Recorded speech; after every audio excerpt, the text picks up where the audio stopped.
So I'm going to be using a drop D tuning for this. It's not absolutely necessary to do that. I just find it's easier to do that if I want to do the chorus chords and the kind of like synth lead that's happening at the same time. Like if I want to mix those together, it's a lot easier just to do like a drop D. But you don't necessarily have to do that if you just want to do some chords for this.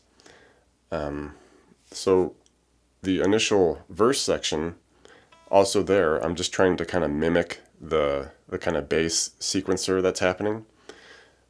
So for that, with the drop D, the chorus progression is F sharp, A, E, B.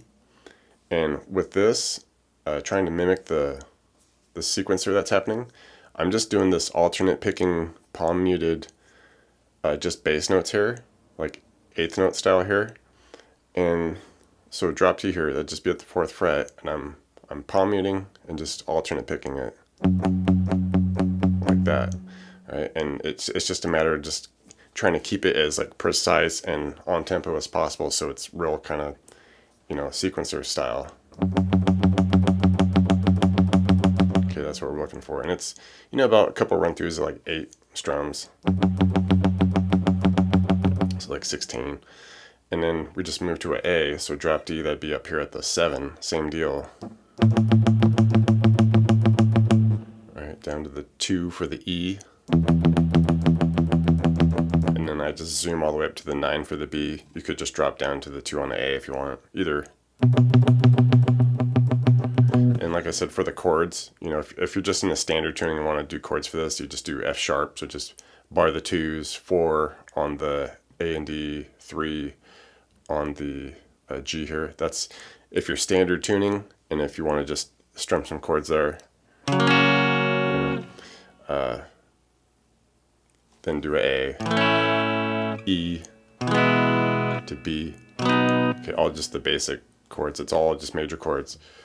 For the chorus, like I said, I kind of like to combine, the overall chords and the lead that's happening. So with drop D, I would just hit like a big power chord here for the F sharp, so just bar the 4s on the D, A, D here. And then on the B string, I go 5 to 7. Alright, next spot, up to the A at the 7th fret, so 7 on the D, A, D. And then we do this G, B, G string here, 9, 9 to 9. Alright, then we want the E position, so just 2nd fret here. And I kind of arch a little bit because I want the high E open. And then I do open high E to 2nd fret with just the middle finger here. And if you really wanted to, you could do like 5th fret B to 2nd fret on the high E. Up to you. I kind of feel it's easier just to do the open. And then zoom it all the way up to 9s, and we just bar 9s. Just hit the 9s on the D, A, D, and then 9, 9, 9 on the G, B, G there. Okay. And same deal for this. If you just want to do chords, it's the same as the verse. Just, F sharp, A, E, B. Okay, that's a standard tuning, just chords straight up. And those 2 parts just kind of repeat, the verse and chorus like that. At the very end, we do get this new synth line over the outro, and that one's a little bit trickier to try to do the chords with, so I don't really monkey around with that. But the synth line itself, it's just three pairs of like 2 notes and then 3 notes at the end. So the high E, we go 9 to 11.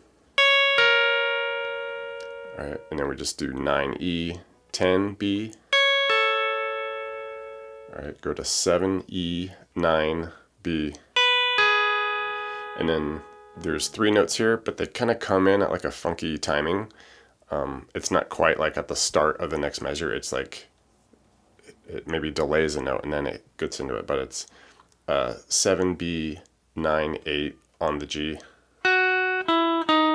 Like that. So it's a little bit tricky getting the timing on that one. You'd have to like listen to it, but it's funky. So